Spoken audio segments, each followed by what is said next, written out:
Episode के start में हमें यहाँ पे गाइड मास्टर को दिखाया जाता है जो कि यहाँ पे एक खत बांट रहा होता है एंड बोल रहा होता है। तो जैसे कि तुम लोगों को बताया कि तुम लोग पूरा पूरा फर्स्ट यहाँ पे एक्सप्लोर कर आए हो एंड यहाँ पे तुम लोग को एक भी मॉन्स्टर नहीं मिला। इस पे यहाँ पे वही तीनों चंड को दिखाया जाता है जो कि फर्स्ट एपिसोड में हम लोग दिखाए गए थे, जो कि बोल रहे होते हैं कि फॉरेस्ट अभी इतना ज्यादा बेकाबू हो चुका है कि वहाँ जाना मौत को दावत देने के बराबर है। इसमें यहाँ पे जो लीडर रहता है वो बोलता है कि भाई हम लोग मरते मरते बचे हैं, तुम्हें पता भी है। इस पे गाइड मास्टर उसमें यहाँ पे डांट देता है और बोलता है कि जो काम की होता है वो बताओ। एंड यहाँ पे लीडर बताना शुरू करता है कि यहाँ पे वेंडोरा सच में गायब हो चुका है। हम लोगों ने वो पूरी केव छान मारी लेकिन वहाँ पे वेंडोरा तो था ही नहीं। साथ में वहाँ पे जो केव के मॉन्स्टर्स थे वो भी हमें नहीं मिले। इस पे यहाँ पे वो जो गाइड मास्टर होता है वो बोलता है इन लोगों की तुम लोगों को इस बार सिर्फ उसे 3 दिन की छुट्टी मिलेगी। इस पे भाई इन तीनों को मुंह देखने लायक था, बहुत ही फनी दिख रहा था। इसमें वो गाइड मास्टर बताता है कि मैं चाहता हूँ कि तुम इस बार जो पूरा फॉरेस्ट है उसका चप्पा चप्पा छान मारो और पता लगाओ ये सब कैसे हो रहा है। इसमें भाई वो तीनों के तीनों बहुत ही ज्यादा हकी हुए लग रहे थे एंड बहुत ही ज्यादा यहाँ पे निराश दिख रहे थे। आके बाहर आके वो तीनों गुस्सा उतार रहे थे, बोल रहे थे ये गाइड मास्टर को समझता क्या है, बेवकूफ ने हमें इस बार सिर्फ 3 दिन की छुट्टी दी है, हम लोग ऐसा कैसे कर सकते हैं। भाई हम लोग अभी मौत से बच गए हैं एंड ये लोग फिर से ये कर रहे हैं। इसमें लोगों को पीछे से आवाज आती है कि क्या तुम लोग फॉरेस्ट में जाने की बात कर रहे हो। एंड यहाँ पे हमें एक नए कैरेक्टर से इंट्रोड्यूस कर जाता है जिसने यहाँ पे मास्क लगा रखा है, जो कि बोलती है कि मैं चाहती हूँ कि मैं भी उस फॉरेस्ट में जाऊँ एंड मेरी रिक्वेस्ट है कि तुम लोग मेरे को अपने साथ ले चलो। इसमें जो लीडर रहता है वो इनकार कर रहा होता है, लेकिन यहाँ पे जो यहाँ पे गर्ल कैरेक्टर रहती है वो आगे बोलती है हाँ क्यों नहीं श्योर। फिर वो गर्ल कैरेक्टर सबको इंट्रोड्यूस करती है, बोलती है मेरा नाम है एरन, इसका नाम है कैरबिल और इसका नाम है गिडो। एंड अब मास्क वाली जो लड़की रहती है वो अपने आप को इंट्रोड्यूस करती है, वो बोलती है मेरा नाम है शिजू। एंड यहाँ पे सब लोग अपने आप को इंट्रोड्यूस करके हेलो हाय बोलती है। और यहाँ पे लीडर बताता है कि हम लोग 3 दिन बाद निकलेंगे तो तुम हमारे यहाँ पे रहने आ सकती हो। अब यहाँ पे हमें रिमरू को दिखाया जाता है जो कि रंगा को ट्रेन कर रहा था और बता रहा था कि कैसे तुम अलग अलग एबिलिटीज यूज कर सकते हो। अब यहाँ पे रिमरू जो होता है मेविक एबिलिटी यूज करके टेम्पेस्ट वुड में कन्वर्ट हो जाता है और यहाँ पे रंगा को ब्लैक लाइटनिंग दिखाता है, तो ये इतनी ज्यादा पावरफुल होती है कि सामने रखा पत्थर पूरा पूरा उड़ा देती है। अब रिमरू बोलता है कि ये एबिलिटी मैंने हाल ही में सीखी थी एंड मेरे को नहीं पता था ये इतनी ज्यादा पावरफुल होगी। आगे में नेक्स्ट सीन दिखाया जाता है जहाँ पे रिमरू जो होता है अपने विलेज को ऊपर से देख रहा होता है, बता रहा होता है कि काइजर काफी अच्छा काम कर रहा है, वो सारे गॉब्लिन्स को काफी अच्छी तरीके से सिखा रहा है कि कैसे वो लोग फॉर्ज कर सकते हैं एंड यहाँ पे हथियार बना सकते हैं। फिर हमें काइजर का दूसरा भाई दिखाया जाता है जो कि यहाँ पे इन लोगों को सिखा रहा होता है कि कैसे ये लोग आर्मर्स बना सकते हैं। और सबसे ज्यादा मजेदार बात तो ये है कि सारे गॉब्लिन्स बहुत ही ध्यान से सुन रहे थे। फिर हमें दिखाया जाता है कि तीसरा जो भाई रहता है वो यहाँ पे इन लोग को ज्वेलरीज और गोल्ड के सामान दिखा रहा होता है बनाना एंड इनको जो है एक्स्ट्रा फीमेल गॉब्लिन्स सीख रही होती है। फिर हमें दिखाया जाता है कि इनका जो यहाँ पे छोटा सा विलेज वो काफी ज्यादा बड़ा हो रहा है एंड धीरे धीरे ग्रो कर रहा है। अब यहाँ पे रिंडू जो वापस लौट के आता है तो वो देखता है कि यहाँ पे काफी ज्यादा गॉब्लिन्स है जो कि पहले नहीं थे। एंड यहाँ पे जो रिकॉर्ड होता है वो बताता है कि ये सारे गॉब्लिन्स आसपास के गांव से आए हैं। ये सुनने के बाद कि यहाँ पे कोई रिम्ब्रू नाम का बहुत ही पावरफुल मॉन्स्टर रहता है जो सबकी प्रोटेक्शन करता है। अब यहाँ पे रिम्ब्रू जो होता है ग्रेट सेज से पूछता है कि यहाँ पे अप्रोच कितने लोग होंगे, जिसमें ग्रेट सेज बोलती है 500 लोग होंगे। इस पे रिम्ब्रू बोलता है 500। अब भाई ये सारे लोग काफी ज्यादा खुश दिख रहे थे, तो भाई इन लोग को रिम्ब्रू यहाँ पे रखने की इजाजत दे देता है रिगुड को। एंड फिर रिम्ब्रू हमें बताता है कि भाई इन सबको मैंने नाम दे दिया और उसके बाद मैं फिर 3 दिन की स्लीप में चला गया। आगे हम 3 दिन का बाद का सीन देखते हैं जब यहाँ पे गुप्ता जो होता है कुछ गॉब्लिन्स को कुछ सिखा रहा होता है एंड भाई यहाँ पे अचानक से गुप्ता के शैडो में से एक वुल्फ यहाँ पे स्पॉन हो जाता है। और फिर हमें रिम्ब्रू बताता है कि गुप्ता ने ये जो टेक्निक है ये तब सीखी जब वो प्रिजन में बंद था, बंधा हुआ, तो उसने पूरे जी जान से दिल से प्रार्थना करी कि मेरे को बचाओ और यहाँ पे इसका वुल्फ जो स्पॉन हो गया। इसके बाद गुप्ता उसकी सवारी करते हुए रिम्ब्रू के यहाँ पे क्लैन से वापस मिल गया। अब हमें दिखाया जाता है कि जो रिगुड होता है वो स्लाइम की तरफ दौड़ता हुआ आ रहा है और बोल रहा है रिम्ब्रू सर। एंड भाई यहाँ पे जो रिगुड होता है वो यहाँ पे इवॉल्व हो चुका था क्योंकि अब वो बन चुका है गॉब्लिन किंग, जबकि पहले वो था गॉब्लिन लॉर्ड। एंड अब बताया जाता है कि भाई जो दूसरे विलेज के यहाँ पे किंग थे, जो दूसरे विलेज के यहाँ पे रखवाले थे, वो अब यहाँ पे रिगुड के अंडर आ चुके हैं, इसलिए यहाँ पे रिगुड जो है वो इवॉल्व हो गया। बाकी यहाँ पे रिगुड आता है और भाई यहाँ पे रिम्ब्रू को बताता है कि यहाँ पे कुछ सस्पिशियस जो चीजें हैं वो फॉरेस्ट में देखने को मिली है। इस पे रिम्ब्रू बोलता है कि क्या, तो वो बोलता है कि यहाँ पे ह्यूमंस देखने को मिल रहे हैं हमें। फिर हमें वही 4 लोगों को दिखाया जाता है जो कि भाग रहे होते हैं डर के, जैसे उनके पीछे कोई मॉन्स्टर पड़ा हो। एंड हमें दिखाया जाता है कि जायंट एंट्स इनके पीछे पड़ी हुई है। एंड अब यहाँ पे एरन बोल रही होती है गैबेल से कि तुम कैसे लीडर हो, तुमने एंड के यहाँ पे छत्ते में अपनी स्वॉर्ड दे मारी, जिसपे वो बोल रहा होता है कि मैं जानबूझ के नहीं करा ऐसा। एंड यहाँ पे एरन बोली थी कि अगर मैं मर गई ना तो मैं भूत बन के तुम्हारे पीछे पड़ूंगी। इस पे यहाँ पे गैबेल बोलता है कि ऐसा नहीं हो सकता क्योंकि मैं भी मरने वाला हूँ। एंड भाई तुरंत से यहाँ पे शिजो जो होती है वो पीछे मुड़ती है, अपनी स्वॉर्ड निकालती है एंड यहाँ पे उसके स्वॉर्ड में आग लग जाती है। देखते वो पूरे एंड्स को यहाँ पे भून डालती है। थोड़ी देर के बाद दिखाया जाता है कि वो एंड्स उसके बाद भी नहीं मरते, जिसके बाद शिजो उनको एक एक करके स्वॉर्ड से मारने लगती है। और भाई ये सब देखे यहाँ पे गैबेल और गिडो बहुत ज्यादा यहाँ पे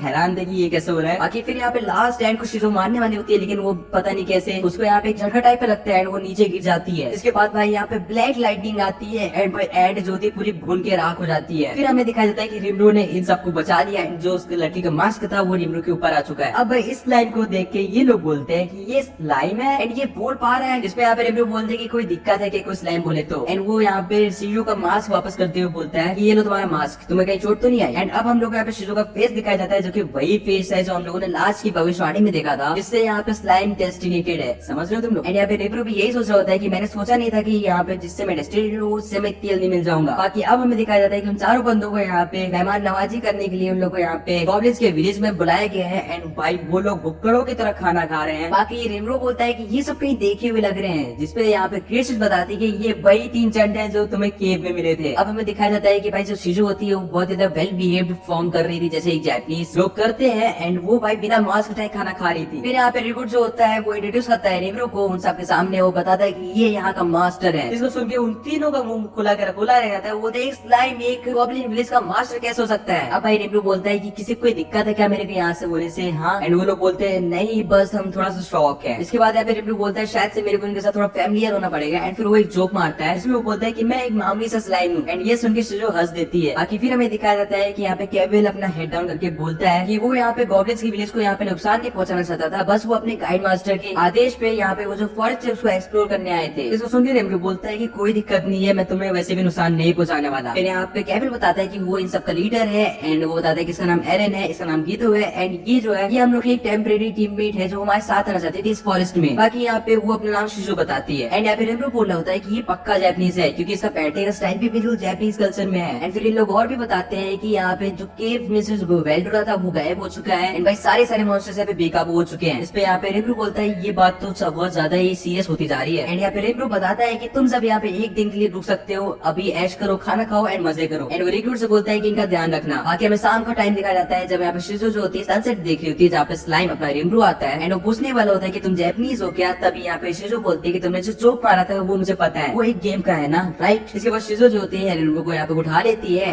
एंड बोलती है कि तुम जापान से हो है ना। इसमें रिमरू बोलता है हाँ मैं जापान से हूँ एंड मुझे पता है तुम भी जापान से हो। इसके बाद शिजू अपना मास्क उतारती है एंड अब उसको नाइस टू मीट यू कहती है एंड यहाँ पे शिजू पूछती है कि तुम यहाँ पे कैसे आए, मतलब कैसे? इस पे यहाँ पे रिमरू अपनी पूरी कहानी सुनाता है जिसके बाद शिजू बोलती है ये तो काफी ज्यादा खराब हुआ, ये काफी ज्यादा दुखदायक हुआ होगा है कि नहीं। तब यहाँ पे रिमरू पूछता है कि तुम यहाँ पे कैसे आई, तो वो बताती है कि मैं समन हूँ। जिसके बाद रिमरू को यहाँ पे बैंडोरा की बातें याद आने लग जाती है कि कैसे यहाँ पे लोगों को समन करा जाता है। बाकी वो बताती है कि मेरे यहाँ पे गाँव में पूरी आग लग गई थी, ऊपर से यहाँ पे बॉम्ब्स गिर रहे थे एंड मैं अपनी मॉम के साथ भाग रही थी, तभी मेरे को यहाँ पे समन कर लिया गया। इसको सुन के यहाँ पे रिमरू बोलता है ये तो बहुत ज्यादा बुरा हुआ एंड इसका बॉम्ब गिरने से मतलब बहुत ही पुराने जापान से है, तो चलो इसको कुछ नए जापान की चीजें दिखाई जाए। इसके बाद वो ग्रेट शेस की हेल्प से थॉट ट्रांसफर यहाँ पे एक्टिवेट करता है एंड यहाँ पे शिजू की आपको तुम लोग देख सकते हो कि काफी ज्यादा यहाँ पे मैजिकल सी चीजें हो रही है एंड तब हम लोग देख पाते हैं कि शिजू जो है यहाँ पे रिमरू के थॉट्स को पढ़ पा रही है और देख पा रही है। अब भाई वो उसी कंप्यूटर को देखती है जिसको रिमरू ने बाथटब में फेंक के खत्म कर देने की बात करी थी एंड भाई यहाँ पे रिमरू बहुत ज्यादा बहस होता है, बोलता है ये मत देखो एंड फिर वो अलग अलग चीज दिखाता है जैसे कि एलिफेंट टावर दिखाता है, वो बुलेट ट्रेन दिखाता है जापान की, जिसको देख के शिजू काफी ज्यादा यहाँ पे एक्साइट हो रही थी, बोले थी ये तो काफी ज्यादा औसम है। फिर वो एक पूरा सिटी लुक दिखाता है ऊपर से जो कि काफी ज्यादा ब्यूटीफुल दिख रहा था एंड इतनी में भाई शिजू को फिर से एक लटका टाइप का लगता है एंड ये सब सीनरी यहीं पे खत्म हो जाती है। इसके बाद रिमरू पूछता है कि तुम ठीक तो हो ना, जिसपे शिजू बोलती है हाँ मैं ठीक हूँ। अब भाई दिखाया जाता है कि यहाँ पे काइसल जो है रिमरू को लेने आया है एंड उसको काम में कुछ हेल्प चाहिए, इसलिए वो रिमरू को लेके चला जाता है एंड यहाँ पे हमें शिजू की यहाँ पे बैक स्टोरी वापस दिखाई जाती है। वो और उसकी मॉम भाग रहे थे एंड अचानक से उसको समन कर लिया जाता है एंड इस बार हमें समनर भी दिखाया जाता है जिसके लंबे बाल होते हैं